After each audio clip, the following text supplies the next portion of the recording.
I was staying at the Hotel Leto for a work conference. Unfortunately, it turned out that I arrived a day before the conference was supposed to begin. Stupid secretary mixed up the dates again. So I had time to explore National City. The only thing, there was nothing that interested me in National City. Museums, art galleries, theaters, gardens, and historical landmarks don't interest me much.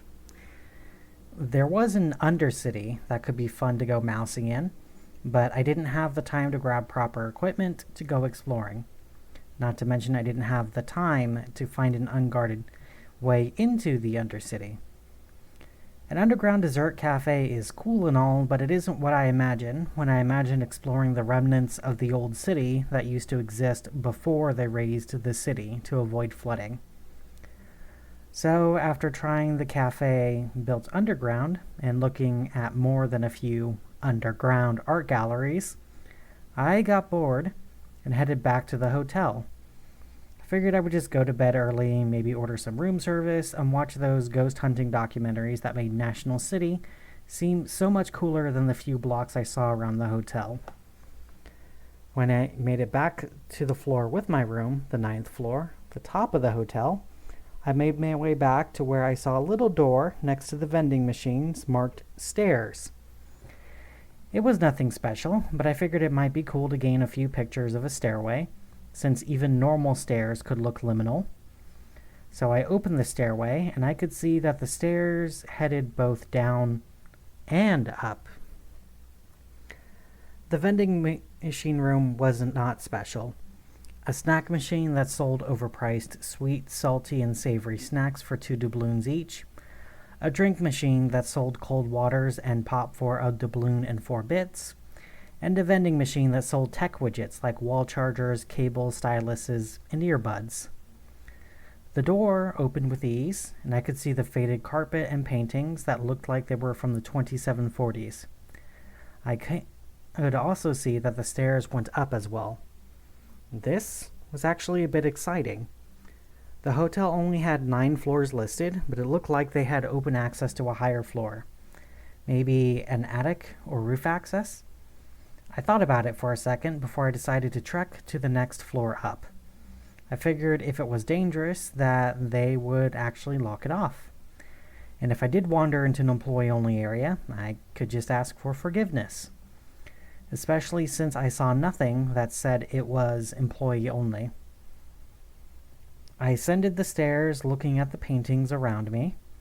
A frowning clown holding a bright flower, a woman holding a scythe in a wheat field, and a painting of a wedding between a bright and cheery woman and a dour man. Simple paintings that could have been painted at any point in the last 200 years, and could have been hanging on these walls just as long. Past the 2 flights of stairs, I could see another door marked 10, and I could see that the stairs kept going up even further. This was strange. On the outside, the hotel definitely looked like it only had 9 floors. Maybe you could cram an attic floor or a basement inside without being seen, but at least 2 more floors? That seemed impossible. Impossible and exciting. Finally, after all those years of only hearing stories of esoteric places, I might finally get a chance to finally see one of my own. I peered up the stairs to see if it did indeed go up even further, or if it just ended above the 10th floor. As I peered up, I could see more and more flights of stairs, but if there was a limit or a roof to the hotel, I couldn't see it. That definitely cemented it for me. I was going to explore the floors. Even if the floors were completely normal, it would still be a story that I could share my day.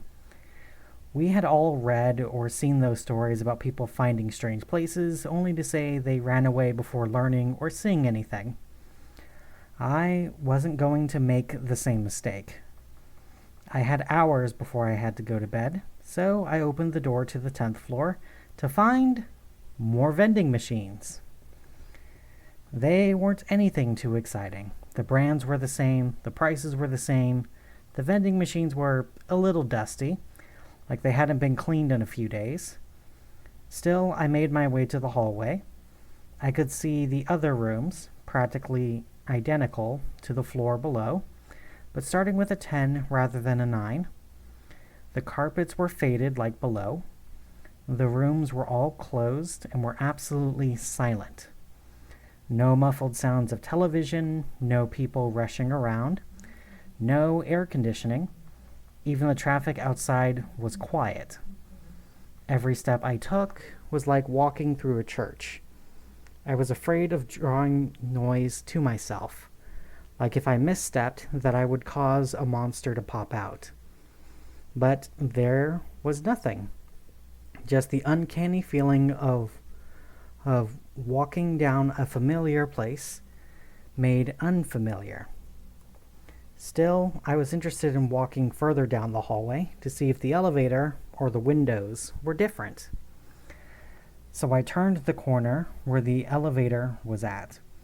I could see the elevator doors, 4 of them, like all the floors below, but all of them were marked off with a professional sign that was dusty but still readable. Elevators out of order. Please use stairs at this time, the sign said. When I pressed the button to call the elevator, it remained dark, and I could not hear the sound of hydraulics working. For whatever reason, the elevator didn't work on this floor, and I knew that the elevator worked because I used it just a few minutes earlier to get to the 9th floor. Why did the hotel seal off this floor? Especially since, as far as I could tell, the rooms were all functional. With no answers yet, I made my way back to the hallway and to where I thought the windows would be. At the end of the hallway, where below, there was a little alcove with benches and a place to look out over the city. Here, there was a brick wall just beyond where the glass was, making it so the windows were looking out into a brick wall. I tapped the glass as I thought about it. Sat next to the chairs was a travel brochure to National City. A quick glance at it, and it looked no different from any other travel brochure in the hotel's lobby. Still, it was strange to be so high up. If they bricked this floor up, then they would have had to brick it up from the outside, 10 floors up. Why would anyone do that? Something wasn't quite making sense here. A hint at a bigger mystery, but whether that was strange sunset customs, some bizarre law, or something else entirely, it was definitely interesting. So I decided that I would explore at least one more floor. If all of the floors were truly just copies of the floors below, then it isn't that interesting, but it would still be odd enough to post online. And if I was going to explore just one more floor, it wasn't going to be the 11th floor. It was going to be the 13th floor. So I made my way back to the stairwell, and I climbed up the steps, making my way to the 13th floor. The number 13 is an oftentimes unlucky number in the Sunset Republic.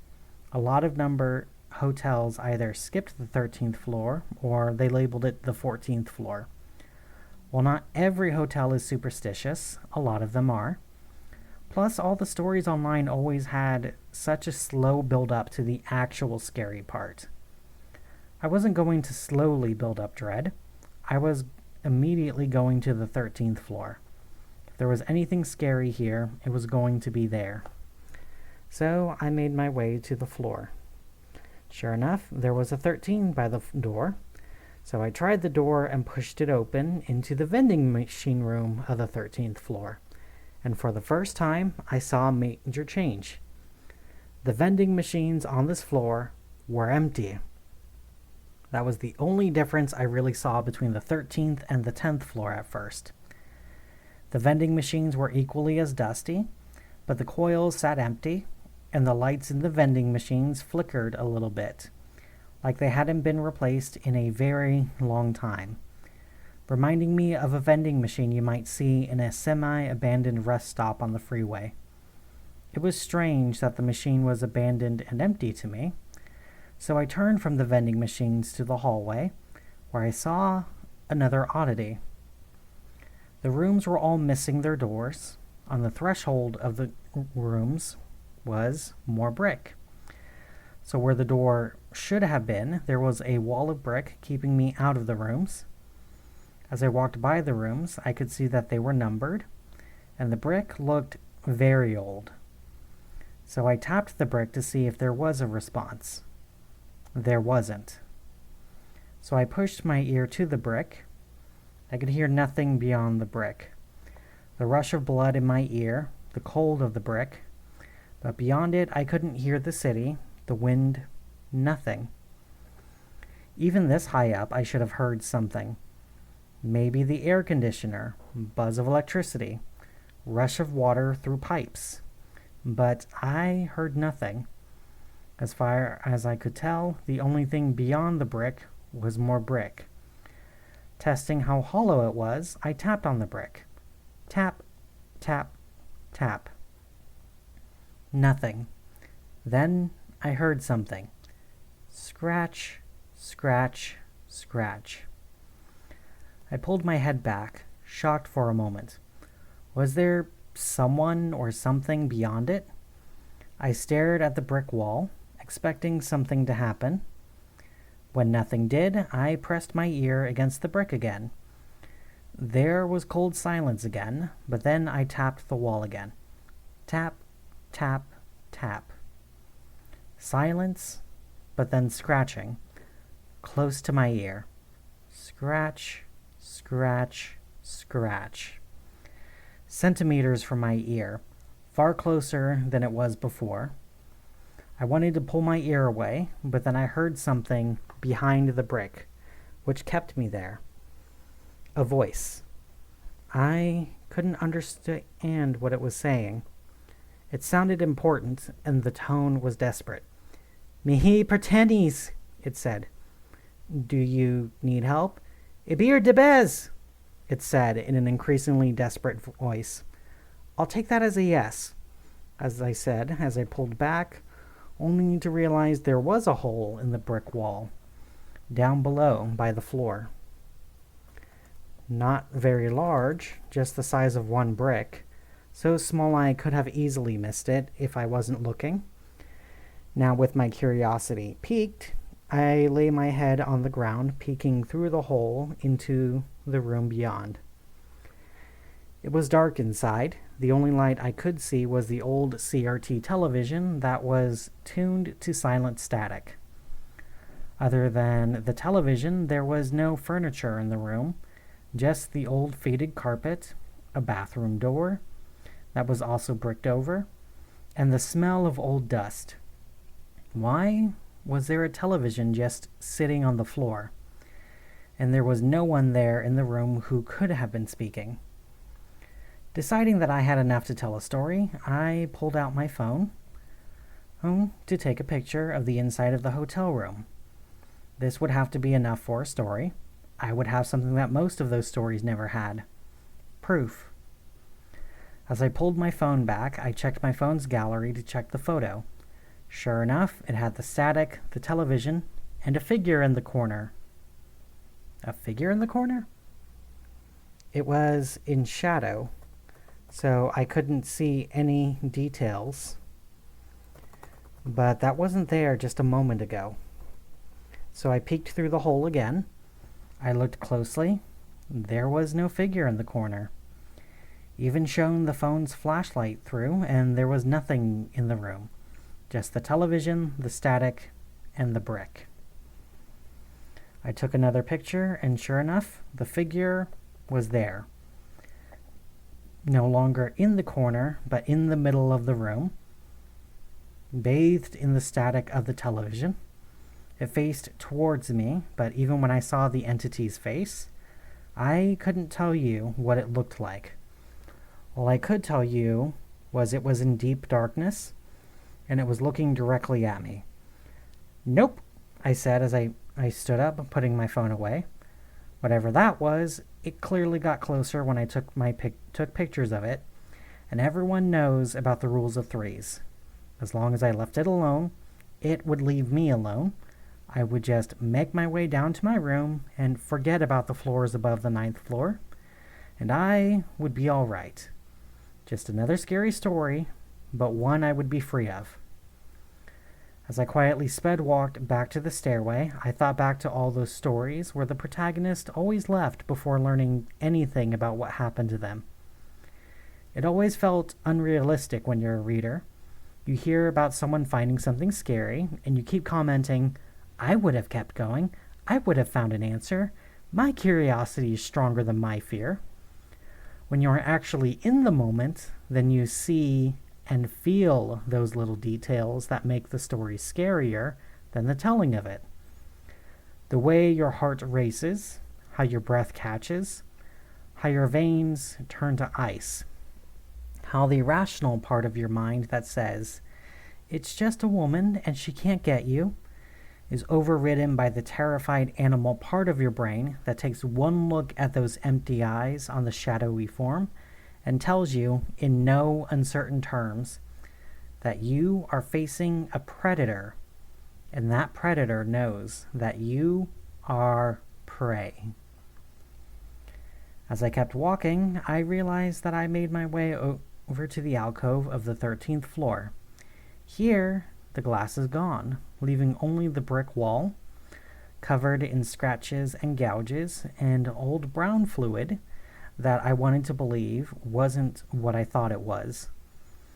The seats were positioned exactly the same way as down on the 10th floor, and there was a brochure like down below.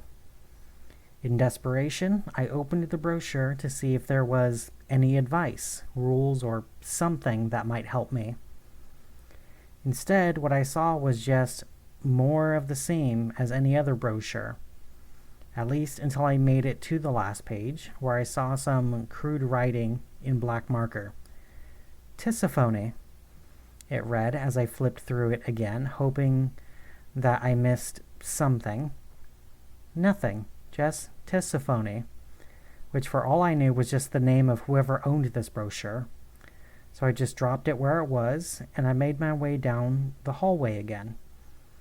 I have no idea how I missed the stairway as I counted down the doors until I made it to where the stairway would be, just past the elevator that was marked as out of order, and I finally made it to where the stairs should be. I say should be because where the door to the stairway was, there was only a wall of bricks blocking the way, just as old and strong as any other doorway here. Even tapped the bricks to make sure it wasn't an illusion or anything. After I tapped the bricks, something on the other side knocked into the wall. Whatever it was strong as it shook dust and grew out from the wall. Whatever that was, I didn't want to meet it.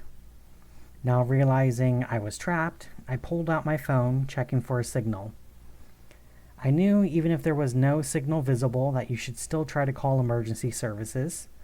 The law dictates that even if there is a signal for someone who isn't your carrier, the call would go through. Thankfully, I still had signal, even had Wi-Fi, so I started by calling Triple Delta. It rang once, twice, then a voice picked up. "Easier to fall into a pit than it is to climb out of it," the voice said on the other side. "What the hell?" I asked them. The voice sighed as it repeated itself. "Easier to fall into a pit than it is to climb out of it," the voice said as the phone call dissolved into static.